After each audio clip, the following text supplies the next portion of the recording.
Well, our coverage ahead of Saturday's CPL final between Forge and Halifax, joined by the boys Gareth Wheeler, Kurt Larson, and Oliver Platt.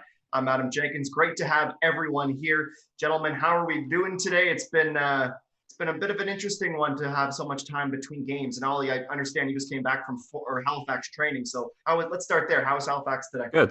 They trained for a while. It's extremely windy today, which doesn't help. So hopefully that kind of passes over before Saturday. But yeah, Halifax trained for a couple of hours. They were going pretty seriously. Forge was a bit more relaxed. They're kind of just taking it easy at this point. I think they feel like their work's done and they just want to rest and recover. So yeah, kind of different approaches, but yeah, both teams looking like they're in a pretty good spot, mostly healthy. Kurt, back-to-back days with the Forge hat on. So you've given them the nod on One Soccer on Coast to Coast the other day. Now you got the hat on. Anything going to slow this Forge team down on Saturday? I'm backing myself right now. That's what I do. I support myself. So on Coast to Coast, as you said, I made some declarations that I thought this might be a step too far for Halifax. So now I'm backing myself and going with the Evil Empire, Hamilton. Wilson, have you made your prediction yet? I know you're calling the game, so you're supposed to be, or you, not that you wouldn't be biased, but who's your favorite heading into Saturday? No, there's no bias. I can make a prediction, but yeah, I won't. But one thing that I won't do is back a loser, and Larson continues to back himself on a regular basis. So approach this weekend with caution. Hold on a second. I got to call Wheeler out for his NBA picks. This guy's gotten everything wrong in the NBA playoffs. Why would we listen to him right now? He picked Houston over the Lakers. He picked the Raptors over the Celtics. He went a step further, picked Denver over Utah. Explain yourself, Wheeler. I pick Ollie and Adam over you. So there we go. I got one thing right. Well, it's a good thing that our first topic today is sports gambling odds. Then what a segue that was. We didn't even plan that. It was a big day at the One Soccer Sportsbook. The favorites, Halifax, ? Forge at a +0.5. So that would mean that Halifax is the 1-goal favorite in this match. With that being said, Kurt, are you taking those odds in favor of Halifax despite having backed Forge? Yeah, so just to be clear, this is Larson's line. I set the line this morning at Forge favored by 0.5 point, which means if Forge would have to win by 1 goal for you to choose the over and win. Despite backing myself and believing that Forge has the upper hand in this final, the odds tell me to go with the under, because then I'm getting, I'm basically giving myself a goal to start. A draw is somewhat likely. So if the spread were Forge by 0.5 point, I'd take the under. What about you, Wheels? We know you're the resident sports gambling expert here. You're typically good at it. Your NBA picks, as we've talked about, years of experience. And by the way, all that was not true.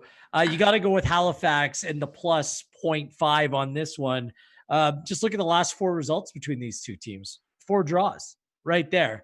And then what we have seen over the course of these knockout or championship games, and there's only been 2 of them in the Canadian Premier League, the Cavalry Forge game series last year, both of them were settled by just a goal. So this can go either way. I'm expecting a cagey, tight matchup. You know that Halifax likes to sit back and defend and then get out on the counterattack. Forge, they're very patient, very comfortable in possession.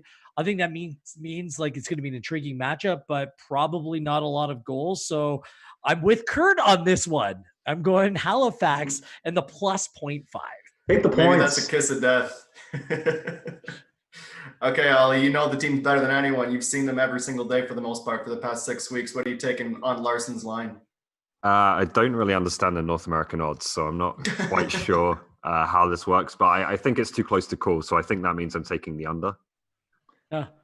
I basically said I'm favoring Forge by 0.5 goal, which means that if Forge, I'm giving them 0.5 essentially. Yeah. That's what. It's just weird that you're taking the plus Halifax 0.5. If you think that Forge is going to win, you should be going with Forge and the minus 0.5. No, the draw makes no sense. So you think they're going to win in penalties? You think the draw allows me to cash in? Yeah, the draw allows me to cash in. So you think Forge is going to win in penalties? That's what you're calling here. That's the only way that you can have both sides of this equation. No, let's get out of this now. It's getting confusing, but it's a value bet for me. Great segment. It's a value bet for me, Wheels. Larson's Casino. Wow. Good place to be. Winners I'm get gonna That joint. I'm taking the winners get draw a pick anyway. of Kurt Larson hats. You just go in, you win your bet, and you just pick a CPL hat from Kurt's. I'm closet. picking. That's how I'm that picking works. Forge to win the game, but if I had money on it, I'd go with Halifax. It's a better bet. Okay, so That makes let us sense. know your picks of the Larson line. The One Straightforward. Soccer Sportsbook is off to a very confusing start. We'll straighten it out for season 3. Okay, let's move on to team by team breakdown a little bit here ahead of the finals. We'll go position by position. Who has the edge between Halifax and Forge? So I'll start with you in the goaltending battle. Do you give the edge to the Ox or do you give the edge to Tristan Henry? I would give it to Tristan Henry, who I think has been near flawless at this competition and is probably the front runner for goalkeeper of the year for me. However, what I will say and what I was going to add when we were talking about our favorite for this one is that if it does go to penalties, which is entirely possible between these two teams, we know that the Ox is extremely good in those situations, and that could be a pretty decisive factor. But taking them head to head, I think they've probably been the two best goalkeepers in the tournament, but I'll give Henry the edge. Wheels? Same, Tristan Henry, not only based upon his play in this tournament, but didn't concede a goal over the 2 legs against Cavalry last season as well. I know he didn't have a lot of saves to make, but he's been solid. Probably has a save of the tournament as well, coming in the first game off of Marcus Haber. I think he's been excellent, perennially. I guess we're only like in the second season, kind of underrated. And I know for a fact it bothers him. He believes that he was overlooked last season and disrespected a little bit. The Canadian Premier League, canpl.ca crew just don't seem to like Tristan Henry. I really do. I think if he's not the best, he's top 2 goalkeepers in the Canadian Premier League. So I'm going with Tristan here. I think Tristan Henry's proven this year that he's for sure a top 3 goalkeeper in the league. I'm not sure we could say that last year, or at least I didn't have him in my top 3 when we were voting on awards at the end of the season. For me, this is a pick 'em right now, but I am going to go with Oxner just because I think he's had to do a little bit more to get Halifax to this point. He did save a penalty earlier in the competition, which gave him a massive boost. I just think Henry has the luxury of 2 guys playing in front of him. And that's nothing against Peter Shaw and the crew at Halifax. But Henry has the luxury of having the best back 4 in the league in front of him. So I'm going to go with Christian Oxner as having the edge in goal. Okay, since you've already started to talk about defenders, anything you want to add to what I'm assuming you think is Forge having the advantage on defense?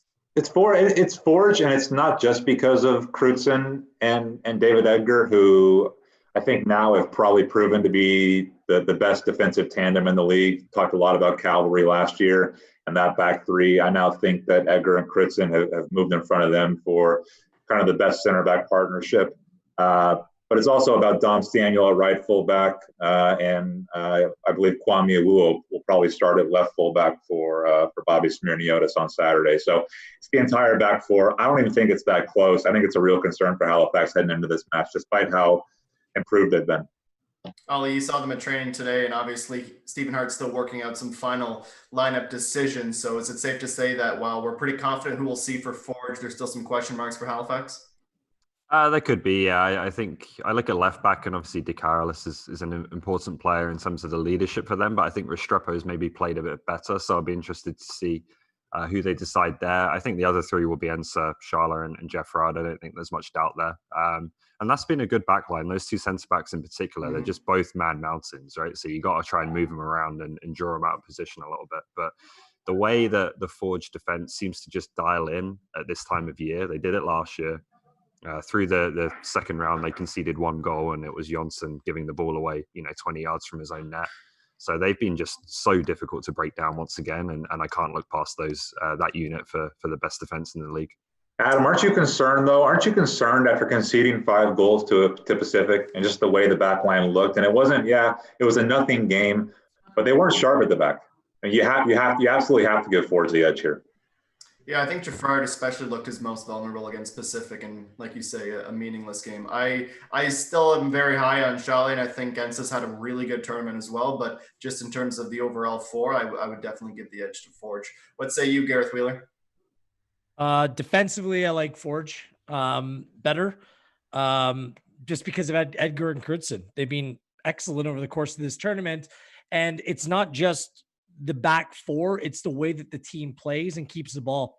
I think they're very comfortable in possession, and that makes the work that they do that much more economical. So I like the Forge defensive four, if you will. And what about the midfield? We'll give you the first word here, Wheels. I like Halifax. I think that Forge is the best player in Kyle Becker, but I like the way that three-man unit has come together. I fully expect Sissoko to play alongside Andre Rampersad, who's been a standout player in this tournament. And adding Morelli instead of a Louis, a more attack-minded player, has really helped make that midfield tick. I think that those three, there's balance, there's size, there's physicality, there's skill going forward. There's just more balance. Like Sabak has been good, not great in this tournament. Whether it's Tissot or Cisse or whoever you want to put in for Forge. Okay, they all work. They're all kind of interchangeable in that position. But I mean, Kyle Becker's going to have his hands full. This is going to be a big challenge for him against some physical, very good players. So I like Halifax in that area. Over to you, Ollie, and I'm curious your thoughts as well on Louis' tournament. He was one of the big marquee pickups for them, and especially one of the big departures for Valor. So give us your pick on the midfield, and also give me a thought on Louis Belangue's tournament. Yeah, well, I'm going to go with Halifax as well. And if you have, Rampersad, Sissoko, and Louis, and one of them's not going to start, I don't think, on Saturday, that speaks to the depth of that group, because all three of those guys start on any other team in the league. Right. And I'd also say that I think Rampersad, although I'd still say Kyle Becker's the best midfielder in the league, Rampersad is right up there. He can do everything. He can create. He can defend. He's just a complete central midfielder for me. So that's a group that's been really impressive. I actually think Paulo Sabak's a really good player. He's not Borges, and he's not going to get double digits in goals and make an impact in the final third. But he's really good in possession and just getting the ball through midfield. So maybe things that are a little bit more understated and don't catch the eye so much. But I think he's been good. Two great midfields, probably the best two in the league, but I'll go with Halifax. Kurt? I'm going to go the opposite of these guys. Kyle Becker is probably the MVP of the tournament if Forge wins. So you have the best player in the game probably in that midfield. These guys are talking about Janssen as if he's nothing, as if he hasn't come off a championship season and hasn't played well. I didn't talk about him. And now he hasn't played well for 18 months. And then just some intangibles too, right? I mean, this is a unit that's been there before. A lot of the guys on the pitch for Forge. And you can't say the same for Halifax. Sabak is a bit of a question mark. He's been good. Can he elevate his game to great in the final? And maybe if Stephen Hart tries to take Kyle Becker out of the game with some kind of defensive scheme, can he step up and be the playmaker in his absence? All right, let's get you to go first this time so you don't make up quotes from Wheels and Ollie on what they said in their spiels. That wasn't made up. You said that they're talking down about Ashnir Janssen. They didn't even mention his name. I think Oliver said his name. No, he didn't. I'm glad you're dialed in. Roll back the tape after this. Roll back the tape. Armin, we need an EBS up for these shows. Okay, Kurt, last year, Borges and David Chouanier were your goal scorers in the CPL final. Do you think that Forge has what it takes up top to break down the Halifax defense and Christian Oxman? I think they have what it takes to score a goal, maybe two if Halifax is pushing towards the end.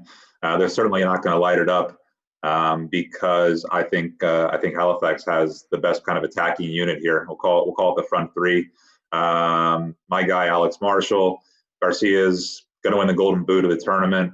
And we'll see if Riggy can continue to maintain the form that he has in recent times. I still like Forge's attack. It's good enough to get the job done, but we don't know the health status of Chris Nanko. A lot of guys have underperformed up top for them. I think Bobby Smirniades has a big decision to make between Babuli and Novak. So I just think that the unit for Halifax is not only performing, but just is more cohesive at this point. Gareth Wheeler, you're expecting to call more than one goal on Saturday, unless it goes to PKs? I hope so.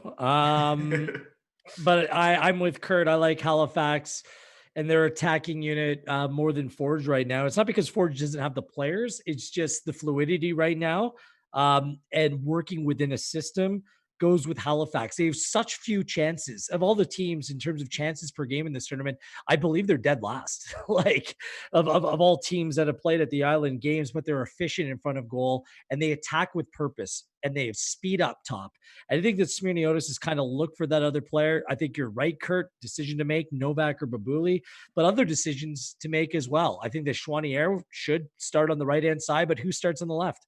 We've seen Grant, Tissot, Zajac, like Nanko. How many players have played that position? I mean, it's extremely unsettled, and I'm not sure if he knows who is best attacking 3R at this point. So I'll go with consistency. If it's an important game, Bobby Smirniotis is playing Cisse or Grant up top. Yeah. Cisse's also played pretty much every position in this tournament as well, so it wouldn't surprise me to see him on the left. Right back. Okay. Ollie, final word to you before we move on to our next topic. To be honest, I don't think he has a first choice left winger with Nanko out right now. And so I think part of the rotation has just been so Stephen Hart doesn't know what's coming on Saturday because it could be any one of them, right? It's Halifax for me. Bobby Smirniotis said it himself when I was talking to him earlier that Garcia and Morelli, they haven't had that many chances in the games against Forge, but they're just super clinical. And that was kind of what decided last year's finals, right? Was Borges just had that bit of quality when it mattered. So I'll give the edge to them, but Forge always seem to find a goal from somewhere, and they might only need one, as the guy said. Well, we know that these shows are must-view television for everyone in the CPL, coaches specifically. So I'm going to ask the experts to pick a coach and give them one piece of advice heading into Saturday's final. Kurt, you are the one soccer expert. It's on Twitter, so it's got to be true. First one to you. Who are you picking? What's the advice? I want to turn around my computer right now and show you the whiteboard. Take the coach, take the coaches to school a little bit. If I could pull a coach aside and just whisper in his ear a little bit, tell him what I think he should do, probably going to be Bobby Smirniotis, and I'm going to go with starting Babuli instead of Balbinati, instead of Novak. I just think the game calls for it. You saw his ability to time a run and find the space in behind against Cavalry. I think he's confident right now, and I think that's a way that you can get at Peter Shaw and Jaffrard is that space in behind. Maybe the recovery speed isn't there. So I think you want the clever runs of Babuli instead of maybe the brawn of Novak in this game. Wheels? To Bobby Smirniotis, keep the beard. That would be my advice. Look, there's no way I should be giving advice to either one of these individuals, but here we go. Play the bit, Wheels. Just play the bit. If I'm Smirniotis, I play Johnny Grant at right back in this game, and this is why. Halifax are quick on the wing positions. I think they're too quick for maybe a Samuel or another option at that position. I think Johnny Grant is the right profile for a game like this when you're dealing with a quick counterattack, and that's how Halifax will beat you. And for Stephen Hart, it's Ollie's going to like this one. They just need to keep the ball a little bit more, don't they? Like their pass completion percentage in these games against Forge, despite playing very well against them, has been abysmal, below 70%, 43% possession, the first 1-1 draw, 38% possession the last time out, albeit they had the lead. They only gave up 2 penalties in those games, but you'll be doing every single one of your players a favor if you can just keep the ball a little bit more and just avoid these waves of attack coming from Forge. So those would be my 2 pieces of advice. Oliver Platt. What advice am I going to give them? Like that's my point. That's my point. They've been coaching about as long as I've been alive. Just do what got you here, right? They're good teams. They both have, I think, a very good chance of winning a trophy. I'm not going further than that. Every analyst thinks he knows more than the coaches. Nah. He's in the bubble with them, Kurt. That's why. Yeah. It's politics that Ollie's doing. Okay, I got it. He needs to get the good quotes. That's what he needs to do. He's been doing a lot in the bubble, so that's true. Last day, we don't want to add any tension, especially when it's going to be a lot of interviews after the match with the winning team. Let's talk MVP now. And in the booth with me on Tuesday, that was the day they last played, Terry Dunfield said it was too early to talk about an MVP candidates list before the final. Whether you agree with that take or not, I'm going to ask each of you to submit one MVP take or one MVP candidate. Once we have our 3, we'll try and pick a favorite. So first word to you, Kurt. Who is your nominee? One MVP candidate. I'll tell you. Well, Garcia's leading the pack. So I'll give you my other guys at the end of this, but Garcia's leading. So I can't imagine anybody naming somebody else, right? I think that's a safe first pick. Ollie, who are you nominating? Would you want my three? Well, we'll go through. I want to come up with one from each of you. Then if we're missing anyone after the fact, I'll let you throw in some honorable mentions. If Garcia's gone, I'll put Kyle Becker in. Wheels? This might be a little bit of a hipster pick, but Daniel Critson. Wow. I think that Garcia and Becker are 1-2 or whichever order. Yeah. But I don't think Critson gets enough attention for just how good he's been at this tournament. He scored 2 goals. He's played every game of this tournament. So he's been an Iron Man on that front. He takes set pieces. He's strong defensively. I think he has the most completed passes coming out of the back as well. So, I mean, he ticks all the boxes there. And I think that in a tournament where a lot of goals have been conceded, forges really haven't come based upon making mistakes like other teams have. So I like Daniel Critson. Okay, so there's definitely going to be some names omitted then with Critson as a nominee from Wheels. Kurt, who are we missing? Gareth actually talked me into that. So well done to Gareth for talking me into Critson maybe being in that top 3 list. In my top 3 list, I had Garcia, Becker, and then I actually had Oxner as being in position. Yes. As being in position as long as he gets a clean sheet in the final and then rescues them in penalties. So I think Oxner is actually in position to win an MVP. Does it matter that he's only played 6 games? Does that makes it even more impressive to me. I don't think they're there without him. Correct. They're a very different team with him in goal. Ollie, who are we missing? I like the Critson pick as well. I don't think defenders ever win this stuff, so I don't think he will, but it's a good argument. I'll put Marco Bustos in there. I think he should be, even though he's not playing tomorrow, or Saturday rather. He was the best player for me through the first 2 rounds in terms of just individuals who really made the difference for their team on a consistent basis. So I think he deserves consideration. If maybe he wouldn't be my number 1, but he should be a nominee for me.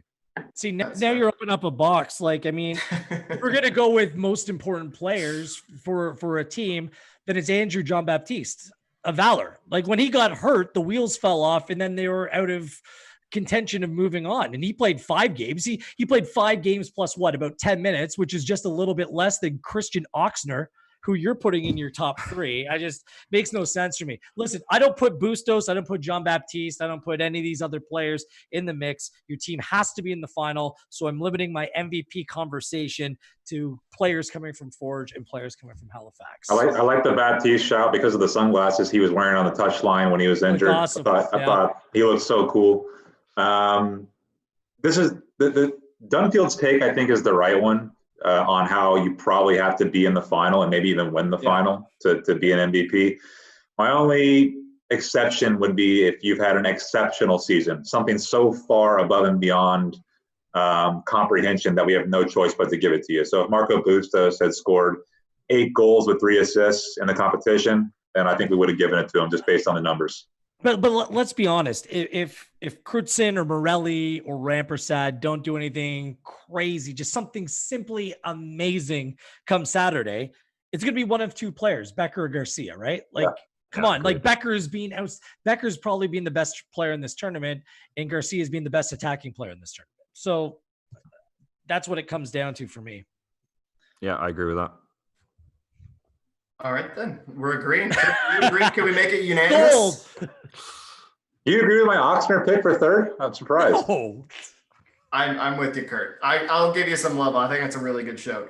Which professional league is giving a goalkeeper an MVP? If they win on penalties. CPL is new. It's nascent. It's innovative. Why not change it up a little bit, Wheels? If he gets on the penalties and then wins on penalties, I'm giving it to Oxner. If he takes one and saves 5, okay. He scores a Panenka, he gets Wheels vote. Okay. Oh my goodness, this is a fun show, guys. I'm enjoying this. I'm getting an Oxner tattoo. I'm getting an Oxner tattoo if that happens. Kurt Larson, that's the other tattoo we're missing, the big ox. Oh man. Here's a take that a lot of people aren't gonna like, which is why I'm really glad that we're gonna fit it into this show. regardless of the results, but more specifically, if they do win, in a league that's only 2 years old, has Forge FC submitted a claim for Dynasty status in the CPL? Kurt, our take artist, what do you think? Well, they have to win. I mean, they have to win this final. You have to have the back-to-back championships. But I think if they do win, I think they're certainly in the conversation for a dynasty. I'd say they probably are the league's first dynasty, just because of how they've been so dominant. Don't forget, they went, I think it was 14 games unbeaten down the stretch last season, in the fall season. 14 games. The only reason they lost was because league schedule as well. The only reason they lost was because they decided to take it easy before the final, which actually benefited them because then they were more prepared to play Cavalry. They've beaten Cavalry when it matters. They've gotten results against that team. So if they win a second straight final on top of the CONCACAF run, I don't think anyone's going to touch them for a while. I can't ignore the guy shaking his head, so you get to go next. First off, this is like a half season. It's 11 games, okay, this year. So even if they do win, that would be 1.5 seasons played. And for any team in any sport to be considered a dynasty, you need to win at least 3 years in a row. It's like verbatim. It's common knowledge in sports. 3 years, you can be considered a dynasty, not 1.5 like we're going through right now. Yeah, I'm with Wheels on this one. I just think they've obviously done an amazing job. And in terms of the club, it's really defined, what a CPL club can look like at its best in terms of these early years. Forge have been the model.